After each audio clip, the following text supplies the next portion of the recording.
જય જવાન, જય કિસાન, જય શિક્ષિત જવાન, નારી શક્તિનો જય હો, જય મા ગુજરાત। એશિયન લોક જાગૃત અભિયાન પરસોત્તમ પટેલ બોલું છું। આજનો જે વિડીયો છે એ બહુ શરમજનક છે અને વિડીયો તમે જોયું અને તમે નિર્ણય લેશો કે આમાં ખરેખર અમને ફરિયાદ થવી છે આ સૌ તત્વો ઉપર। જે વિડીયો આની અંદર સામેલ કરું છું એ વિડીયો જોજો। આની અંદર કે આ જે 5 જણા લુખાઓ છે કેવી રીતે ભાગવત કથા બંધ કરાવે, ભાગવત કથાનો પાઠ બંધ કરાવે છે અને બ્રાહ્મણોને બધે પબ્લિકને ઉભા કરીને બહાર મૂકી દે છે। એ તમે નીચે જે વિડીયો તમે જુઓ બરાબર, તમે સાંભળો અને સમજો અને આ વિડીયો બરાબર ધ્યાન કરી સાંભળી અને જો કેવી રીતે બધાને બહાર કાઢે છે જુઓ। અને જેમ મને હિન્દુ ધર્મની અંદર આવું ના ચાલે, હિન્દુ ધર્મનો પ્રચાર થાય છે, બંધ કરાવે છે, હિન્દુ ધર્મના આપણા જે લાગણી છે એમાં ઠેસ પહોંચાડે છે। જે બેન દીકરીઓ ભાઈઓ બાળકો બધા બી ભાગવત કથાના પાઠ સાંભળવા બેઠા છે અને આ લોકોને કેળતા ઉભા કરી દે। તમે જુઓ અને વિડીયો જેટલો બને એટલો શેર કરો અને જેટલો બને એટલો લાઈક કરો અને જેટલો બને એટલો બાકી ના રહો જોઈએ। જો ધર્મને માનતા હોય તો તમે વિડીયો શેર કરાવો ભૂલતા નહીં। અને આપણે આ જે તત્વો છે એમને ફરિયાદ દાખલ થાય એમના ઉપર અને એમને પોલીસ ગુનો દાખલ કરી અને કોર્ટની અંદર મોકલે એવું કરવાનું છે। અને મારું તો માનવું એવું છે કે આવી ભાગવત કથા જો ખરેખર આવા લુખ્ખા તત્વો બંધ કરતા હોય તો એમને ગામની અંદર ચડ્ડા ઉપર જ ગામમાં ફેરવા જોઈએ, તો ભલે કપડા ઉપર ફેરવે પણ બધે ગામમાં ફેરવો અને માફી મંગાવો ક્યારે ફોન ક્યારે અમે નહીં કરીએ।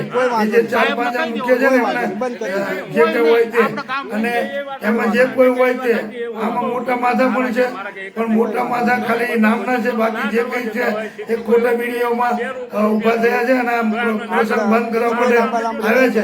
જ્યાં મને એમાં તાત્કાલિક ફરિયાદ દાખલ થાય એમના ઉપર એ કામ કરવાનું છે।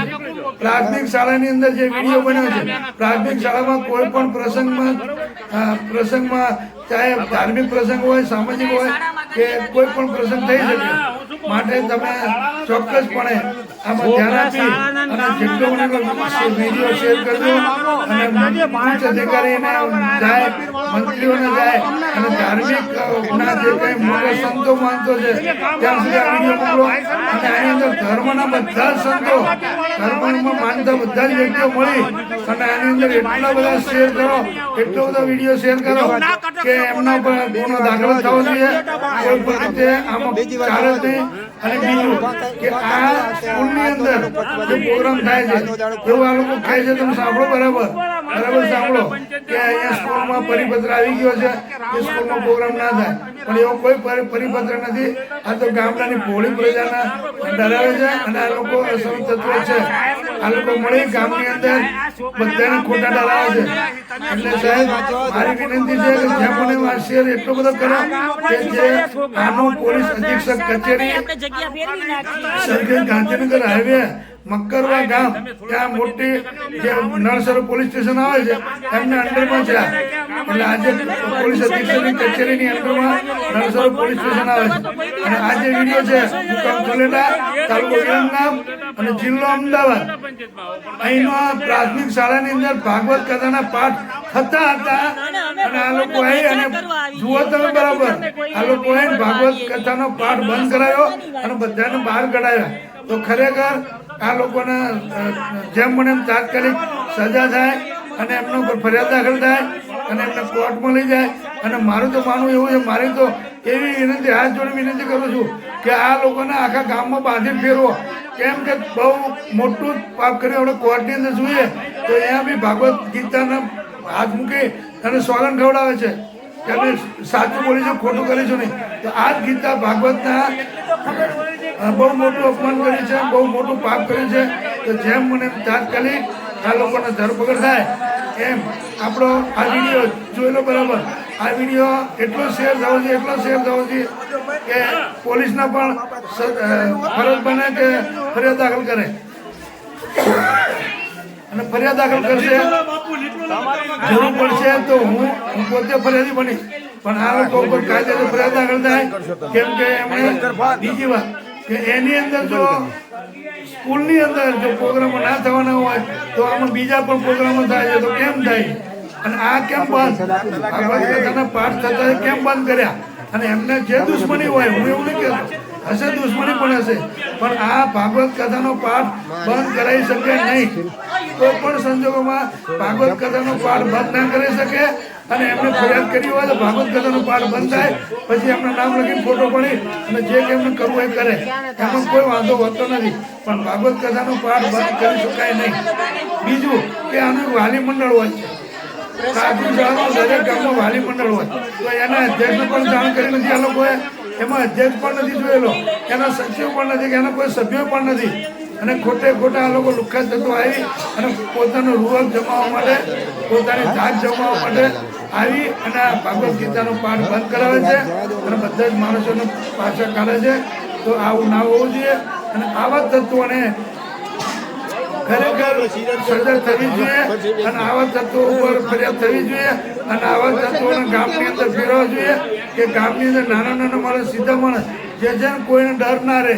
આ ગામમાં ડર ભાગવાની જરૂર છે. આવા લોકો ભેગા થઈ અને ગામની અંદર ગરીબ માણસો ભોળી પ્રજા ઉપર ડર કરાવે છે અને રૂઆબ જમાવે છે અને ખોટી રીતના આ રીતે ધમકાવી અને બધા પ્રસંગો થવા દેતા નથી. કોઈ વિકાસનું કામ થાય તો પણ આ લોકો આધાર ભરી કરાવે છે. તો આવું ના હોવું જોઈએ. ગામનું કોઈ વિકાસનું કામ થતું હોય તો પણ વચ્ચે ના રહી શકે. રાજ્ય કોઈ ગુનો બને છે એમના ઉપર, હા, એ ખોટું કરતા હોય તો ફરિયાદ કરો, જે કઈ થશે પછી થશે, પણ વચ્ચે આડા રહીને કોઈ વિકાસનું કામ પણ ના રોકી શકે. પણ આ લુખ્ખા તત્વો વિકાસનું કામ પણ રોકે છે ગામનું. એટલે આ ગામનો વિકાસ ક્યારેય થવા નહીં દે.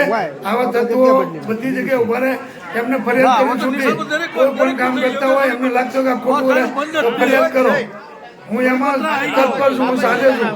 ખોટું થતું હોય તો હું તમને મદદ કરીશ, તમારી સાથે રહીશ.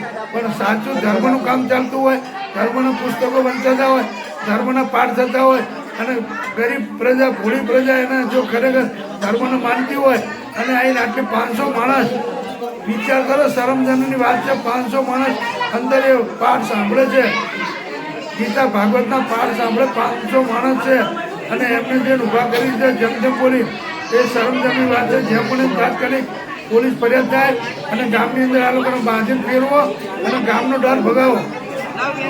બહુ ડર ગામની અંદર, એટલો તો ડર જો 500 માણસ કોઈ નહીં બોલી શક્યું અંદર, એટલો આ લોકોનો ડર છે.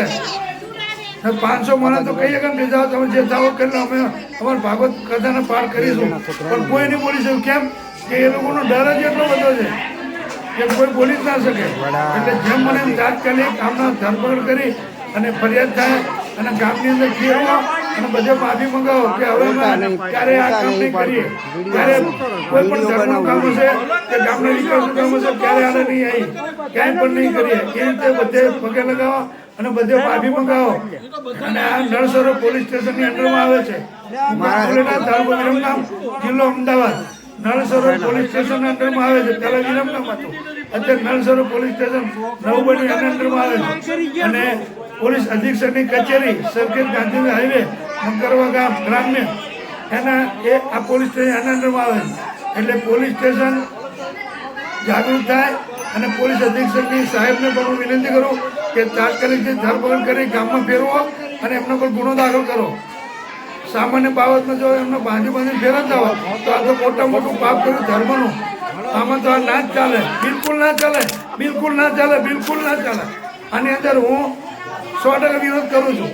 આ બાબતનો વિરોધ મારો પાકા પાયે છે અને દરેકનો વિરોધ રહેવો જોઈએ અને તાત્કાલિક એમની ધરપકડ થવી જોઈએ, તાત્કાલિક ફરિયાદ દાખલ થવી જોઈએ. જે વિડીયો હું બતાવું છું જોયેલો બરાબર, એ 4-5 જણમાં એમને પકડી અને એમને કાયદેસર રીતે ફરિયાદ દાખલ કરો, ભૂલ ના થાય. બસ એટલી મારી વિનંતી છે. અને જેટલો બને એટલો વિડીયો શેર કરો અને વિડીયોને લાઈક કરો અને વિડીયો તમે જેટલો બને એટલો મોકલો, એમાં લાઈક કરો, ભૂલ ના થાય. જેટલો બને એટલો મોકલી દો.